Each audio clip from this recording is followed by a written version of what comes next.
সাহায্য করতে চাই। বললাম কেন? বলছে আপনার ক্যাম্পেইন ফেসবুকে দেখেছি, আমরা আসতে চাই। বললো আপনাদেরকে ধারণ করার ক্ষমতা তো নাই, আপনারা আসলে আমি কোথায় রাখবো? বলছে আমরা আসতে চাই, আমরা হোটেল ভাড়া করে থাকবো। বললাম দিরাই আপনাদের জন্য কোনো হোটেল নাই, দিরাই তো ভালো কোনো হোটেল নাই থাকার। বলছে আমরা নিজ দায়িত্বে তাবু করে, মিলিটারিরা যেভাবে তাবু করে থাকে এই তাবু করে আসবো, ইলেকশন ক্যাম্পেইনে আমরা অংশগ্রহণ করতে চাই। এর অর্থ হলো এটা, আমাদের যে কর্মকাণ্ড আমরা পরিচালনা করেছি 1 বছর 1.5 বছর সময় ধরে, এই 1.5 বছর সময়ের কর্মকাণ্ডে বাংলাদেশের বিভিন্ন জায়গার মানুষের মধ্যে একটা বাড়তি প্রত্যাশা তৈরি হয়েছে।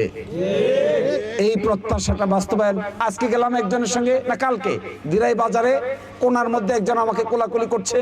কোলাকুলি করে আমাকে বলতেছে, আমি বললাম যে ভাই এইবার দেখেন দলমল নির্বিশেষে দাঁড়িপাল্লায় ভোট দেওয়া যায় কিনা।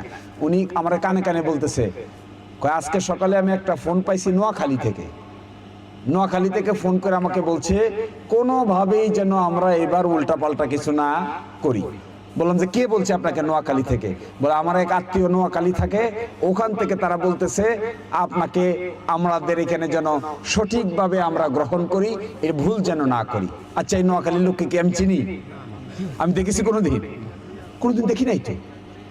এই ধরনের পরিবেশ আগামী নির্বাচনে তৈরি হচ্ছে। আমি যুব সমাজদেরকে একটা